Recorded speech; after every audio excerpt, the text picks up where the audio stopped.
Thank you for coming, friends, family, people I have yet to meet, but we're all in the family of God. And I already told my family and friends, you don't have to be here, it's okay. But they said they wanted to be. So we're just going to have a little bit of a discussion. And before I start, I want to tell you guys, you can just call me Dave.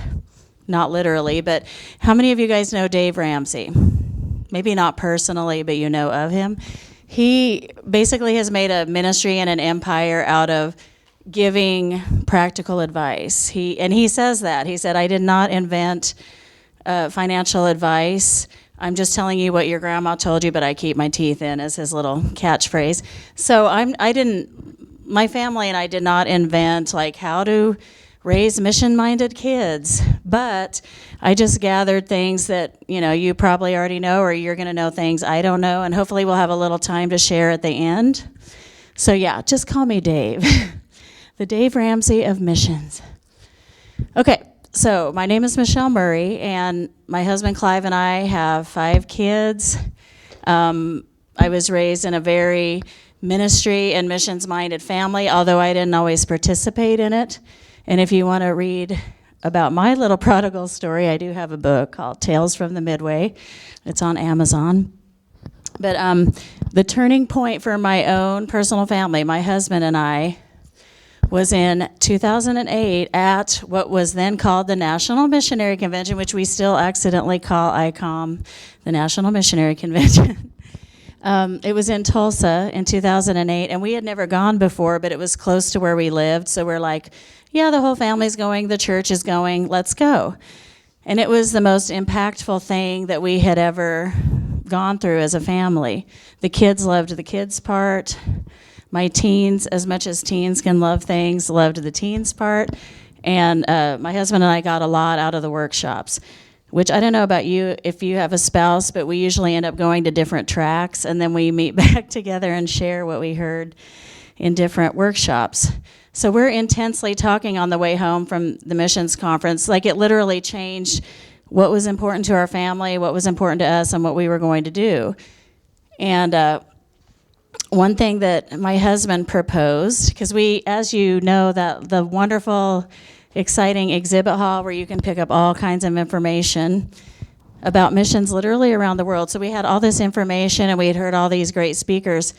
So my husband said, what if we tried to pick, since it's going to be 2009 in January, why don't we pick 9 missionaries and give each of them $25 a month and call it like 9 and 9 or something. So sure enough, we sat down with the kids, and everybody kind of picked their favorite missionary or their favorite cause, and we started doing 9 and 9. And then when 2010 rolled around, we were like, let's try 10 and 10. So we supported 10 missionaries.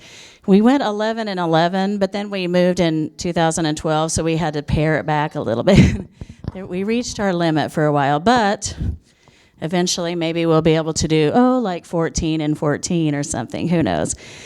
So we also, not only did we start supporting missionaries, but we wanted to serve with our kids. So we started serving in a soup kitchen, because we, my husband and I can do many things, but we wanted to do something where the kids could be there with us, and as a family, we worked together. So we tried to look for opportunities like that where the kids could also serve with us. And I started getting this weird idea. I don't know. I'm sure you all get weird ideas too. I'm sure, God's like planting a little seed in your mind. So I started thinking, so really as Christians and as a family, it all boils down to the fact that we should serve others, evangelize, tell them the good news, and encourage each other, whether it's, someone who feels like they have no hope or a fellow Christian. So, I thought this needs to be done locally where you live, but also globally, because a lot of times people get fixated on one or the other.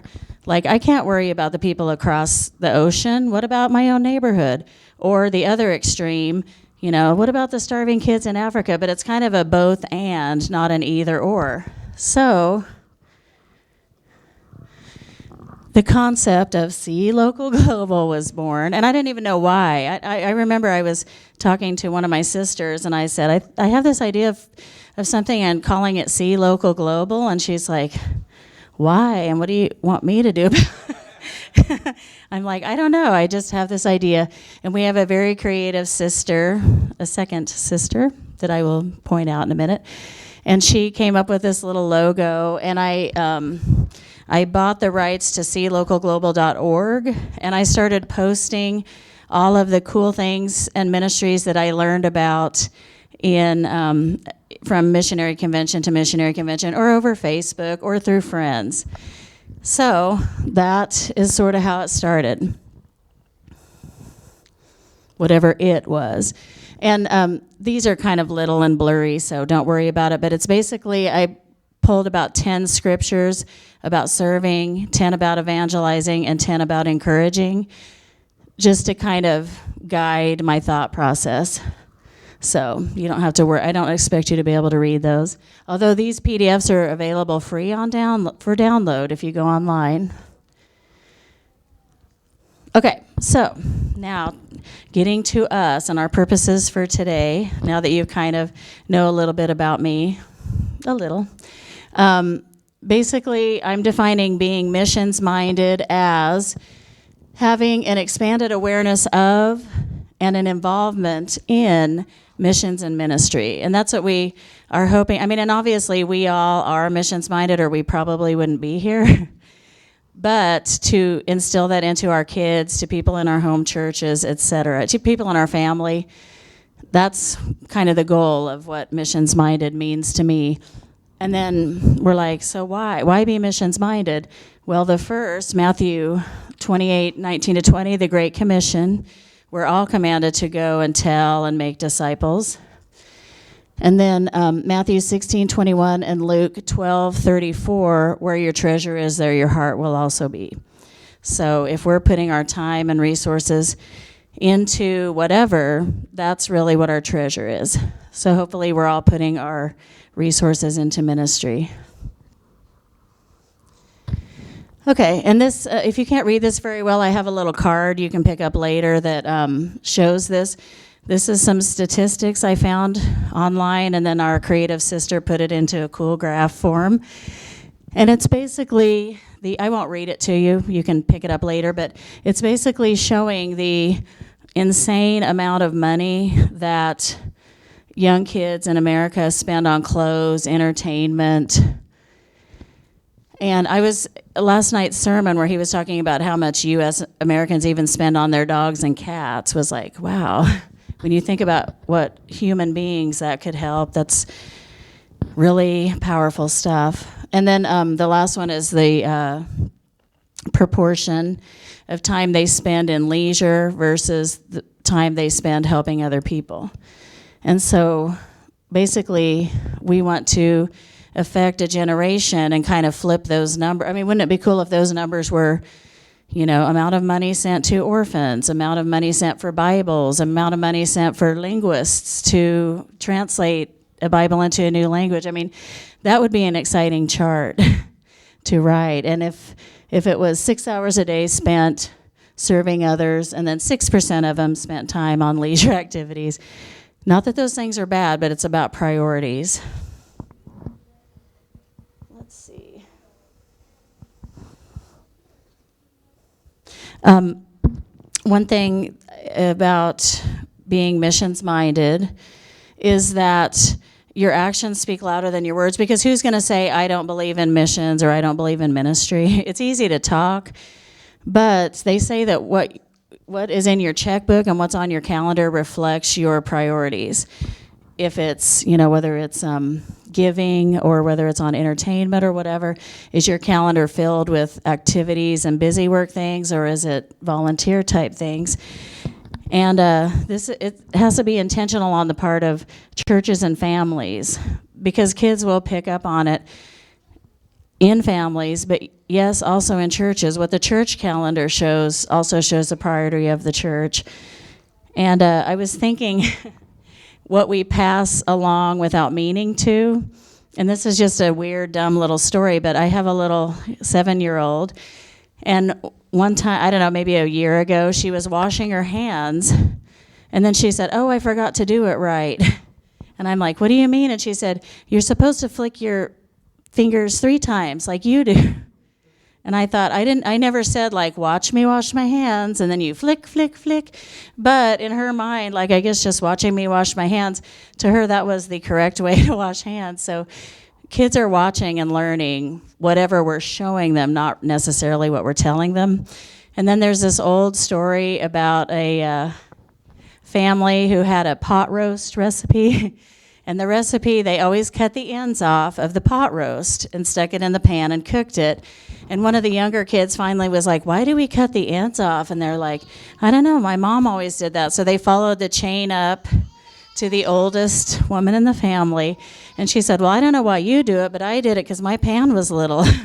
So just something that someone was accidentally doing just to make the meat fit into the pan became this big family tradition.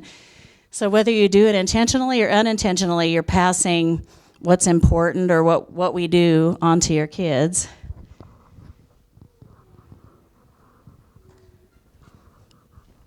I forgot to add that around the same time that we went to the first missionary convention, I also read the book Crazy Love by Francis Chan. Raise your hand if you've read it.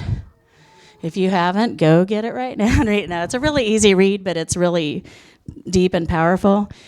And one of my favorite illustrations that he uses in the book is, he said, imagine the feeding of the 5,000 if the people that were immediately around Jesus just accepted the loaves and fishes as he broke it and were like, "Thank you, Jesus," and then just kept taking the offerings and piling it onto what they have instead of passing it on behind them. And he said often in the American church, that's what we're like. We are accepting the blessings like, "Well, thank you." Just throw it on top of the pile rather than taking it and passing it on back.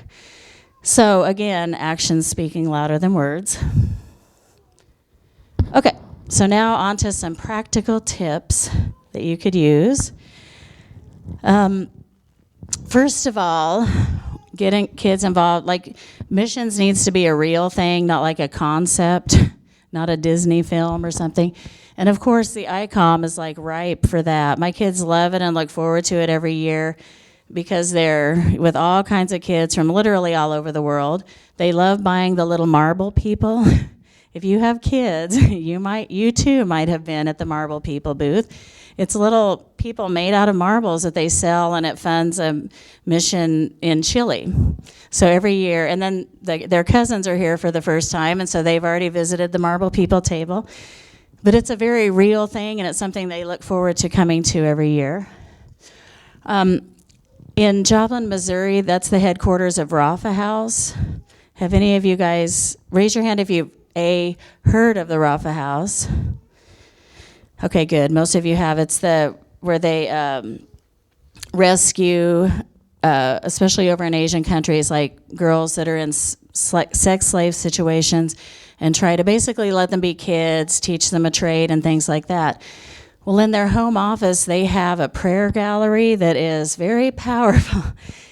Now you might not want to take your little ones there because it's very intense, but you go through a prayer walk and it's beautiful pictures of kids and, maybe stories about them and prayer points or scriptures.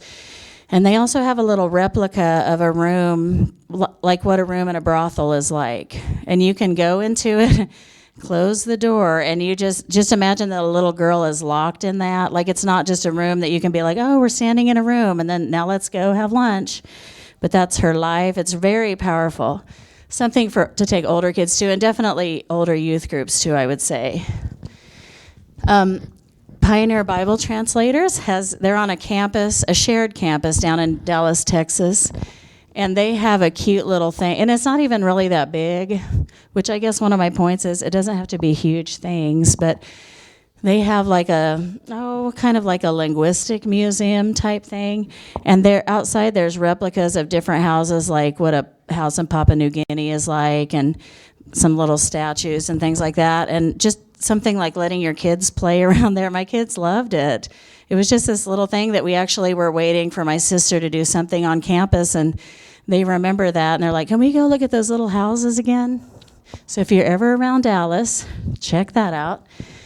The Voice of the Martyrs is headquartered in Bartlesville, Oklahoma. Another awesome ministry that I love. And if you can ever go there, do it. There's a memorial wall. It's not as big as the Veterans Memorial Wall, but it's that similar concept where it's names of martyred Christians etched into a wall, and it's really powerful. And then in the lobby, they have all kinds of relics of the Wormbrandts who started the ministry and different martyred artifacts, martyred Christian artifacts, I should say. And another way to make things real for kids is there are many ministries that let kids adopt a kid. I mean, not literally, like you could bring them in. Some you could maybe literally adopt them, but for a monthly contribution. And so that's our little, we call that our daughter's little brother. Renaud Joseph is his name. And that is pictures of him. I mean, that's a picture of him with gifts that my daughters put together for him one Christmas and sent him. So how real for them that they literally remember buying that K-State football. Yay. And then they get a picture of Renaud with the K-State football and the other things they picked out. So that's through Hands and Feet down in Haiti. But there's many other very worthy, very good organizations that do that kind of thing. Okay, and this is a big one, and I think that, I don't know if it was intentional or not, but my parents did this with my sisters and I, where we were always around people that weren't like us. We weren't always just around, white, middle class, boring people. No, I'm kidding. I'm not saying my parents are boring. But my dad was a professor, so he was always bringing I don't know why. I was little. I never asked why, I guess. But there were always kids from other countries in our house. And so instead of being like, ooh, they're weird, we always thought it was really interesting, and we recorded them speaking in their language. Did you notice I did recorded them? I pushed the play and record button on my tape recorder. That's how long ago that was. So exchange students is a really good way, and there's a lot of international ministries on bigger campuses if you try to hook up with them. Or we used to live in Parsons, Kansas, which is a very small southeast Kansas town, and they have a little community college, and I was teaching a summer reading class there, and one day, near the beginning of the semester, the office people brought a young man in who looked really uncomfortable, poor kid. And they said, he just moved here from Africa. Can he take your class? And I'm like, sure, because the more people in your class, the more you get paid. So I'm like, bring him in. Does he have any friends? No, I didn't do that. And so we were near the end of class, so I was able to finish what I was doing with the class and then sit down and kind of try to catch him up. And he had escaped from Eritrea, Africa. And his brother had escaped 4 years previous, and then he had just escaped, like in May, and this was in July. And he had been imprisoned for his faith. His brother had also. So that was just like, wow. It was this cool blessing that God gave us. Actually, they strengthened our faith. That was, and literally we're eternal friends with those two brothers now. And my kids just love those two guys.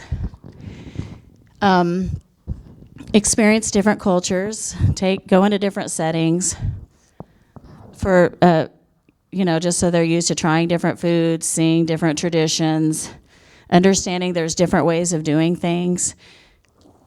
And then last, put them in new settings. And for some reason, which it is not a mistake that God brought my good friends Trey and Crystal in here, because my family really, it's very weird, but we love Christian rap. And we made friends with this guy named Flame, and then through him we've made all these connections, right down to a lot. There is a very good Christian rap scene here in Kansas City, if you don't know. You need to meet these guys later. But so my kids, we're always like either at a concert or putting together a concert, and they don't think anything of it. We're all brothers and sisters. They're their big brothers, big sisters, or uncles, or whatever. It's like, who cares? Who cares what color you are? Which brings me to this little guy. I'm going to put a whole bunch of these stickers up here, It's a little guy that we call Rev Sev. And my creative sister put together this guy because we wanted to have a concept and show our kids and others, like literally skin color is just a pigment. It isn't like something that defines you, and if you're this color, you have to be here, and if you're that color, you have to be there. And we need to break these barriers and just have honest conversations and understand each other better.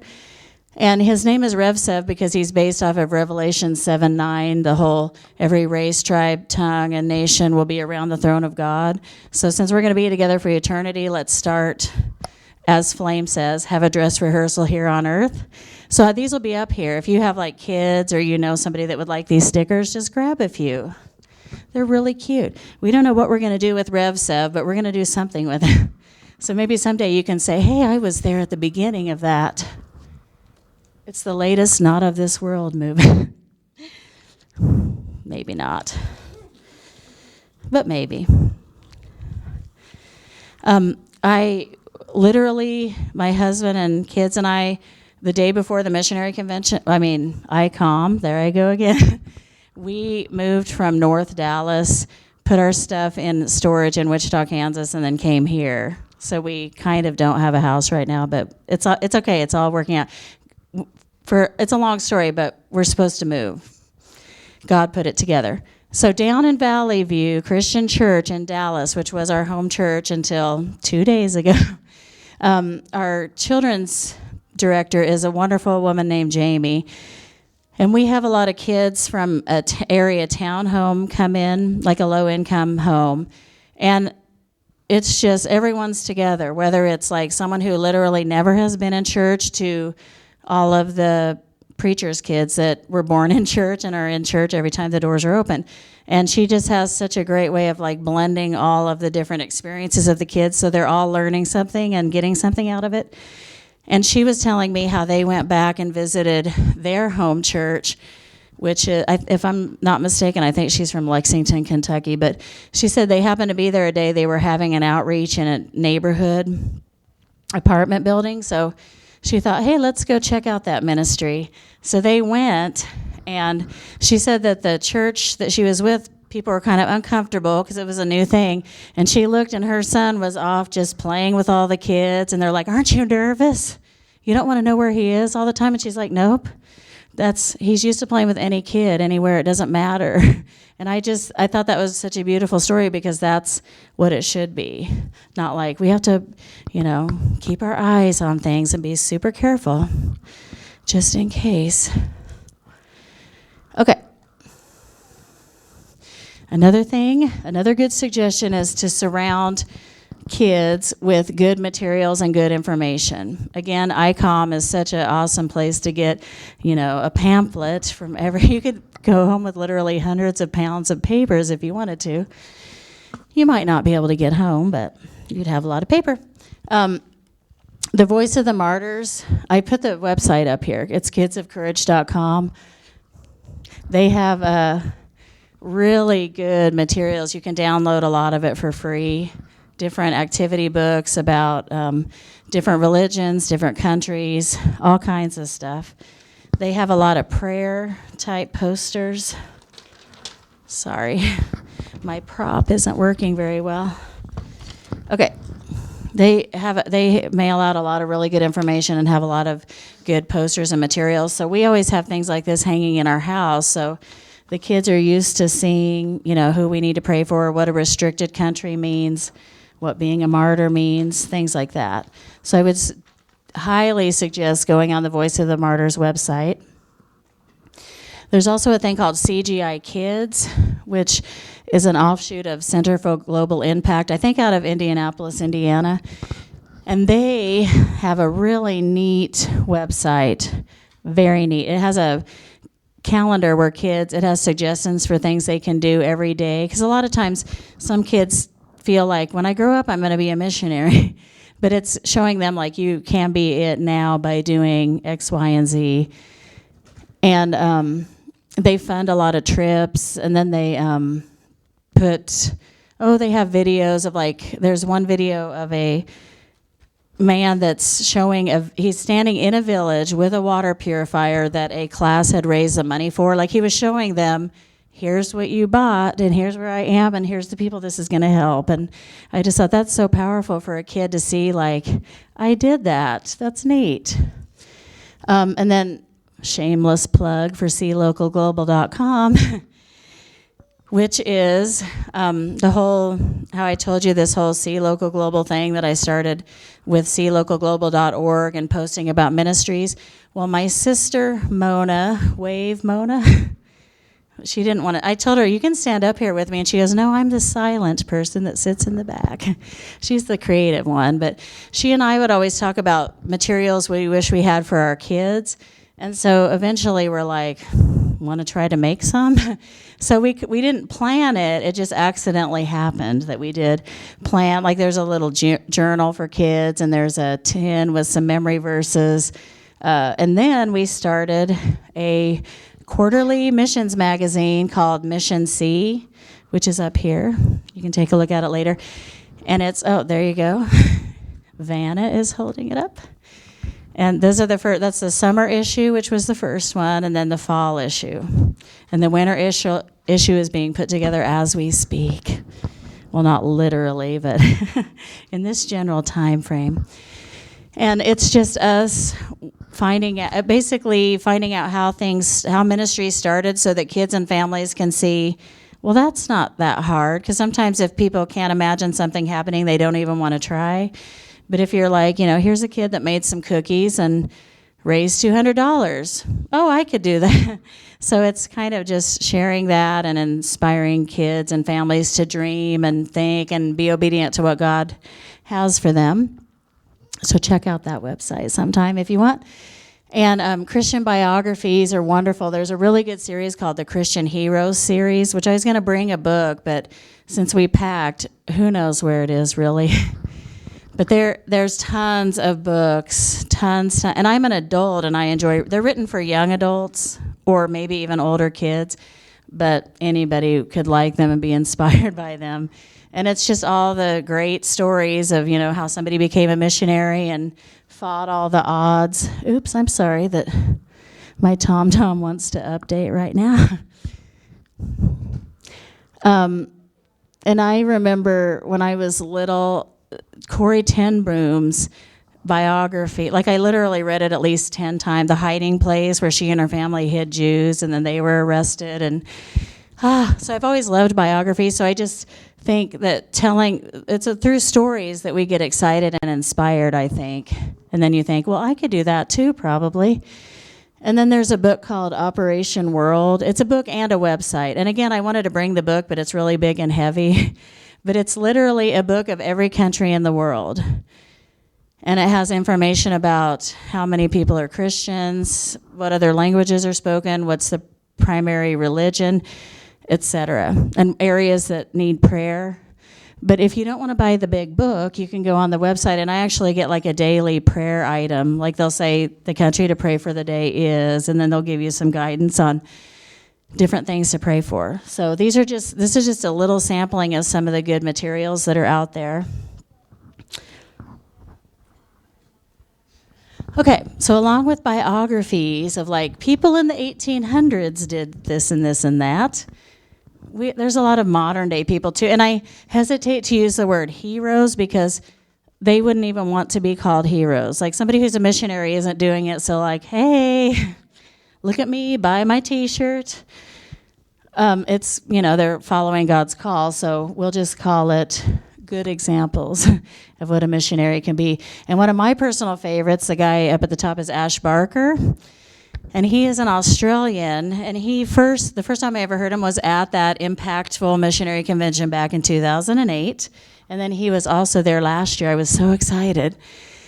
But he and his family, including 2 little kids, moved from Australia to a slum in Bangkok, Thailand. And he said their first apartment was literally the size of 4 full-size mattresses.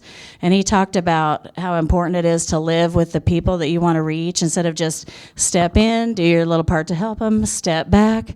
So he talked about they face the same sicknesses, the same danger of fire, because everything's so poorly built that one little spark can take down tons of the area of the slum that they live in, the overflowing toilets. He was very graphic about that one. And yeah, it was just really inspirational because it makes you think, could I take my 2 little kids and could we be in that situation? If God called us to, we need to. And that's what he and his family did. So it's a great example. And good old, that's Wing Wong in the middle, if you know him. A couple of years ago, 2 or 3, maybe even 4, he was the Missionary Convention president. He's from China, has a lot of powerful stories about different things he's done. And my son, who now is cool and would never claim that he did this, but he and I, when he was younger, we were like, he is just so neat to listen to. He's like a grandfather. So we started calling him grandfather, not to his face, but like if we would walk down the hall, we'd go, there's grandfather. He's so wonderful. So I want my kids to have people like that to look up to. And then my kids are lucky because that lady down in the corner is my sister, who's in that row right there, wave, other sister. And she's a missionary in North Africa with Pioneer Bible Translators. So my kids like literally know what it takes to go through the process of following the call to become a missionary, the preparation, the financial fundraising, all that horrible part to it, the packing, the hard goodbyes, but knowing you're supposed to and all that. So I encourage you to find missionary heroes, quote unquote, for yourself, your kids, people in your church. There's also a missionary he lives in Joplin, Missouri, and his name is Scott Springer. And he is a fave-o-right of the kids in our home church in Parsons, Kansas. Every time Scott Springer was going to come, they all knew the songs that he was going to sing in Spanish. He knows how to sing I've Got the Joy, Joy, Joy, Joy down on my heart in Spanish. So they all were excited for him to do that. He does some work down in Haiti and some down in Juarez, Mexico. And it was very interesting that God deeply planted him very early on in 2 places where big stuff were happening. The horrible hurricane in Haiti 2 years ago, I guess it was. So they called on him like the government. He already had that relationship and that trust, so he was very instrumental in getting a lot of help down to Haiti. And then Juarez with all the violence. He has some churches planted, so it's just neat how God, as we all know, he's very sovereign and knows what he's doing. And he had Scott already set up in these big crisis places. And with the use of technology, it's not as hard for kids. Your kids don't have to wait for a VBS or a summer camp to meet a missionary. They can read blogs, follow them on Facebook, follow their Twitter feed. And sometimes, maybe there can even be discussions over Skype or FaceTime, different things like that, like live conversations can happen.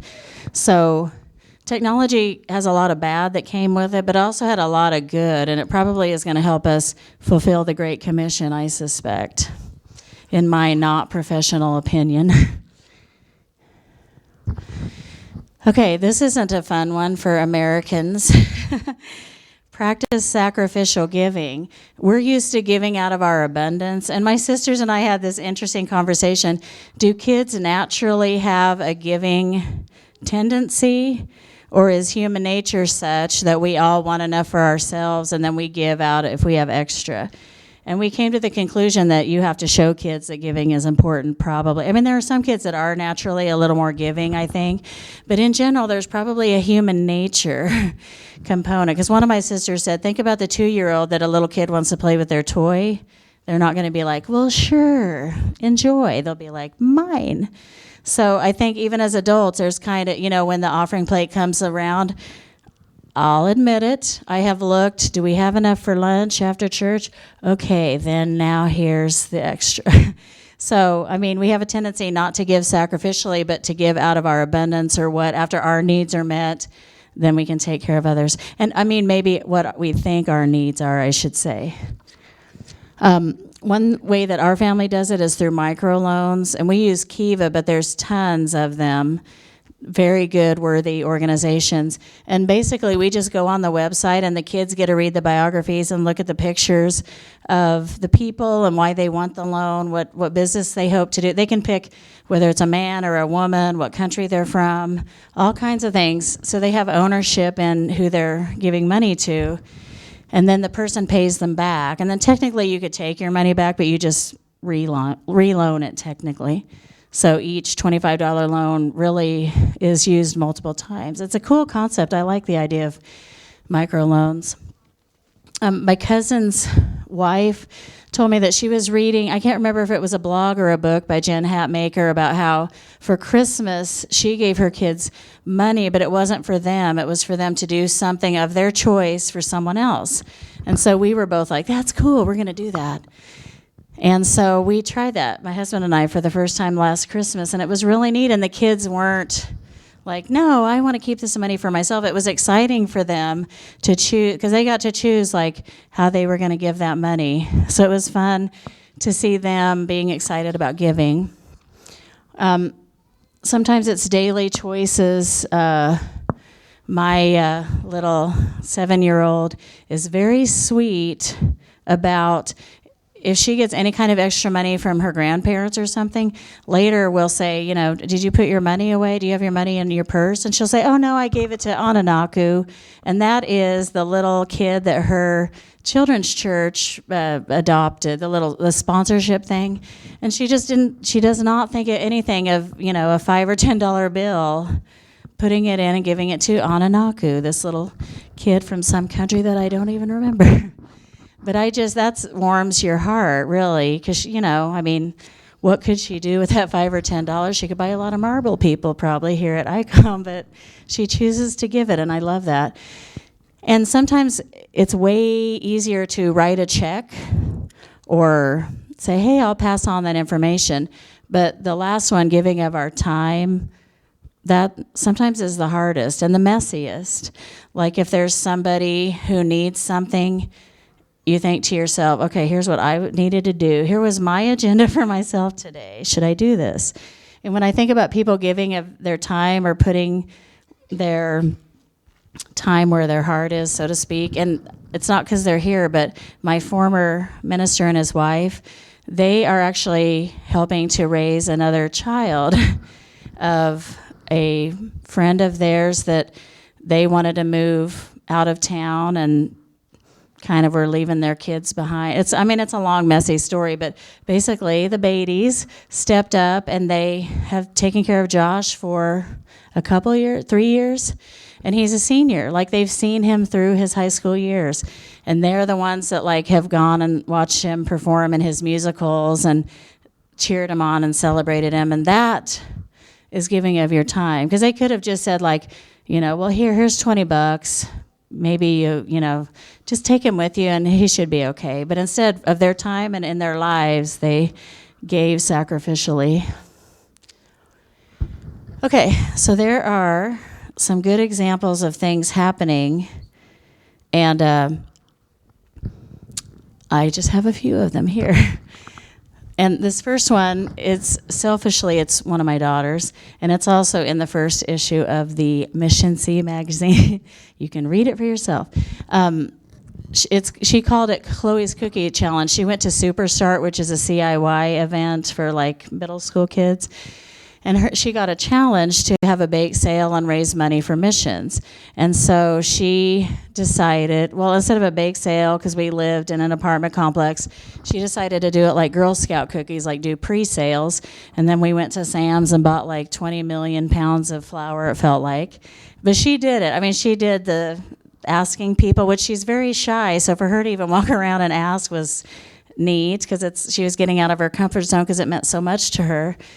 And so she raised $200, and she picked one local ministry, a homeless ministry out of Fort Worth, Beautiful Feet, to give half of it to, and then she gave half of it to her aunt with Pioneer Bible Translators. There is another one. This is located in Dallas. It's called Buckner Shoes for Orphan Souls, and it's an offshoot of Buckner International. And there's a website, shoesfororphansouls.org. And they basically They do other things. They do a lot of family ministry and things, but one thing that they do is take shipments of shoes and socks, and they go to like orphanages and different places around the world and wash children's feet and then put socks and new shoes on them. And for some kids, it's the first time they've either worn shoes or at least worn a new pair. And I just thought, man, you know that good feeling when you put on new shoes and socks and it feels really springy? Just imagine how a little kid felt. And then how Christ-like it is that they wash their feet first. It's beautiful. Go online and look at some of the pictures. It's very touching. But they have a thing called the Birthday Club, where kids can sign up to have a birthday party where instead of getting presents, people bring shoes. And they even have like little downloadable invitations and party ideas and stuff. So I love that. And then kids can actually even go to, if they live around Dallas, they can go actually help package up shoes to ship out and things like that. Okay, there's a little girl in southeast Kansas named Maggie, and she went on a field trip to a local homeless shelter, and it just caught her attention, and she decided to sell earrings right before Christmas that year, which you're like, oh, that's cute, a little kid selling earrings. But she's done it for 3 years and raised over $5,000. She's a little go-getter. I think she's a 7th grader now, so she started when she was in 5th grade. There's a thing called Truth Travelers, started by a guy named Matt Lee, who's a children's minister in Lexington, Kentucky. And he started it with a little character that he drew, and he called him Pocket Paul. And you were supposed to take Paul around on missionary trips, which it's cute. It's a great idea. And so there's pictures of Paul, kind of like the Where's Waldo, or taking pictures of a gnome all around the world, but it's this little Pocket Paul. But then he started developing the concept of letting the kids know, actually, you're the missionary, and you're on your mission field right now. And so they do things for places in their neighborhood, people in their neighborhood, really neat stories. And he gave me permission to give his email address if you wanted to contact him to find out more about Truth Travelers. Maybe start your own little own little branch of it, or if you knew somebody that lives in the Lexington, Kentucky area and needed them to do something encouraging for somebody. So MatthewRLee80@yahoo.com if you want to know more about Truth Travelers. And then also the CGI Kids that I kind of already mentioned, where kids can raise money to do like water filters. And their story is actually in the fall edition of the magazine. And there was one, I thought it was so cool. There was I believe it was a 4-year-old who wanted to give something, so she gave her little favorite stuffed animal. And the lady who was on the trip took a picture of that stuffed animal with the little boy that she gave it to. And so that little 4-year-old got this beautiful picture of like, I gave this, and this little boy is happier. Like, it made it so real instead of, sometimes grown-ups are like, oh, that's cute, yeah, I'll do that, and then maybe not even pack it or forget it. But she made a point to get a picture of it with the kid, and I just thought that was wonderful. And they have a little newsletter that you can sign up for, and they send a lot of cute things out to kids. Okay, here's a bunch of contact information if you have a really good idea, or you want to give me an idea for a story for our missions magazine for kids and families. You can go on SEELocalGlobal.com, or my email is SEELocalGlobal@gmail.com. Facebook and Twitter is /SEELocalGlobal. Or we also have a little online store where you can subscribe to the magazine or get a few of the books or whatever.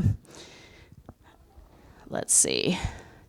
Yay, we have 5 minutes left. So if somebody wants to share something they do, or a question, or maybe I talked really fast and you could say, you lost me at the beginning, can you start over? No, don't do that, please. But any comments or questions or something you want to share that would help the group with ministries that you know about where kids are involved, or anything like that. Oh, while you're thinking, I forgot to mention that even literally just today, there's more examples. So it was too late to add to the PowerPoint, but out there, there's a thing called NEMA House, and this lady grabbed me.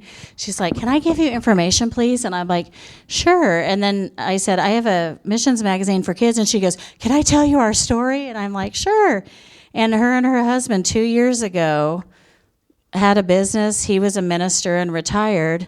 And they had used to be missionaries, so they took their kids back to the homeland. I can't remember, I want to say Tanzania, just so the kids could see where they were born. And they noticed AIDS orphans everywhere and abandoned babies. And their kids were like, "You guys need to retire and do something about this problem." And so they started this ministry, and they have like 20-some AIDS babies that have been found everywhere from, in front of the hospital to in a latrine pit, like abandoned human lives, and they're doing something about it.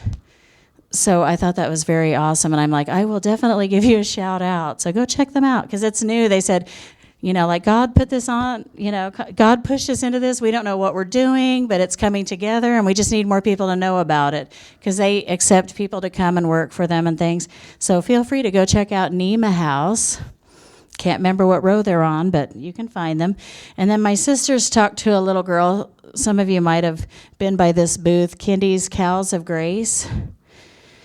And it's a little girl who, I think they said she's now 10, but when she was 8, she started a nonprofit where they purchase like farm animals, and it helps local, like they work through a local missionary, and she started a little 501c3. I mean, it sounds like she's a neat kid. I'm definitely going to interview her.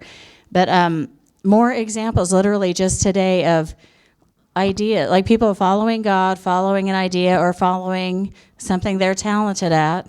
And then big things happen, because that's the kind of God we serve. Any questions or comments? Okay, if not, feel free to come in and, you're in. Come up and grab a sticker.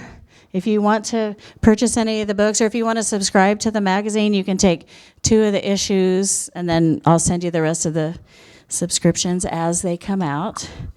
Or, if you want to tell me anything or ask any questions, feel free. But I appreciate you guys coming, and I look forward to hearing cool stories out of your own lives. Thank you.